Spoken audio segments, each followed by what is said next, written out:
afternoon, class. So today I'll be talking to you guys about euthanasia.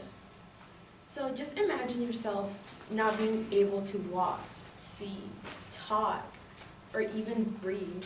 Like, it's a horrible thing. And you are no longer able to complete like simple tasks like go to the restroom or wash your hands, little things like that. And you're in such an unbearable pain that no medication, no nothing will help. So let me tell you a little story. A few months ago, my uncle was diagnosed with terminal cancer. The doctor had told him that he only had 5 months to live.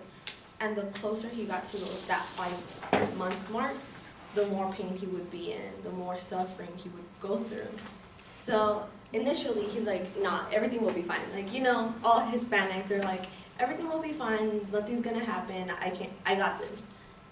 So he decided to travel throughout the United States and other parts of the world within that 5-month time period.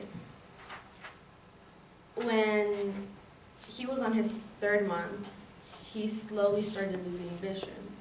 And this caused him to depend on someone because he's really never went through like a blindness procedure or whatever. So he depended on someone to go to the restroom, to go to the store, to drive him places. Soon after, he started being paralyzed.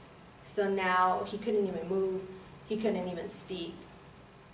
After a while, he was in so much pain that he went back to the doctor and he told him, I need you to help me end this because I can't do this. And obviously in Arizona, it's not legal. Euthanasia is not legal. So he had to travel to California to get this procedure done.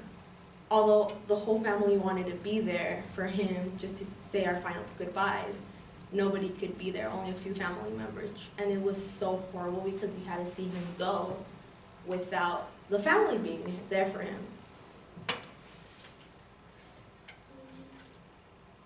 So it was a little painful to see him go through this stage, and I understand why before I understood, like I would be, okay, before I would think like everyone else, like euthanasia is a bad thing, like nobody should be killed, like no, it's not possible, it's like morally wrong. But after going through this experience, it changed my mind. So after hearing this, let me ask you, by a raise of hands, how many of you agree that all 50 states should legalize euthanasia?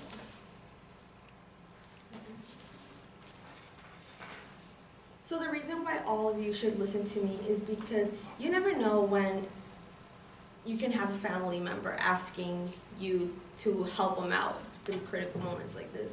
I know it's pretty hard to have someone come up to you and tell you, hey, I need your help. Like if something bad really happens, I want you to like just kill me. Obviously it's wrong, but I mean it's a person's wish. So the difference between euthanasia and physical assisted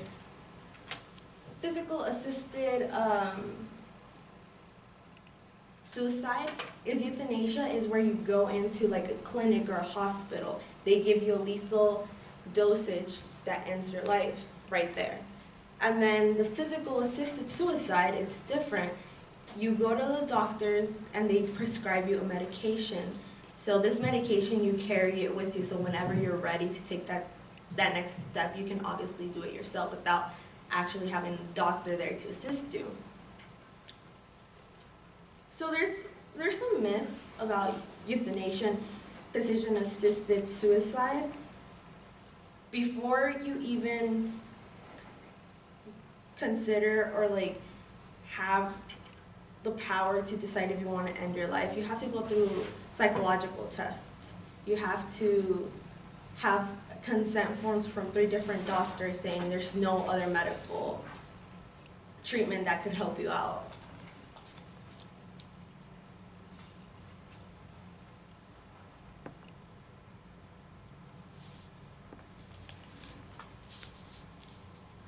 Okay. And another thing is that a lot of people think that euthanasia gives the patient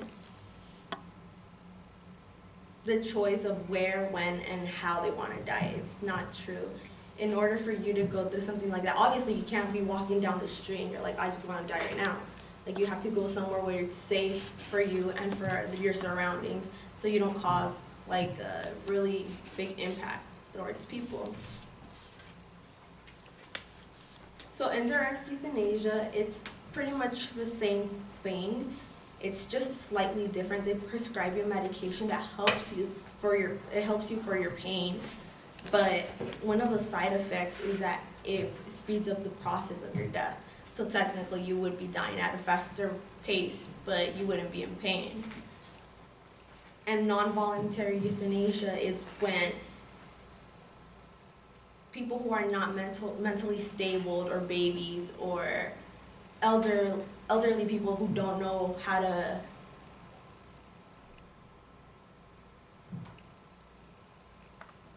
express themselves and tell you, hey, I want to do this. That's when a family member gets to decide if you want to do this or not. And then passive euthanasia is the same as DNR. DNR, I don't know if you've heard of it, but it's do not resuscitate. So if you're going through like a heart attack or whatnot, it gives the doctors a consent to not do anything to help you out. So DNR is legal in the United States. It's a form of letting a patient go without killing them.